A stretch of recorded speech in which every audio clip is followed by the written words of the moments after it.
In this simple video tutorial, I'm going to share with you how you can add TikTok songs to your Spotify library. Adding TikTok songs to your Spotify library is important as it streamlines access to your favorite tracks, integrating them seamlessly with your existing music collection. This ensures that you can easily revisit these songs without the hassle of searching for them individually. To do this, simply head into your TikTok. On your profile page, tap on these three lines and head into your settings and privacy. On the settings page, scroll down onto the option of music. Tap right here and select Spotify.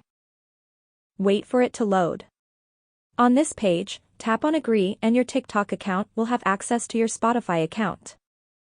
So whenever you come across any sound or song on TikTok, you can simply save it to your Spotify library.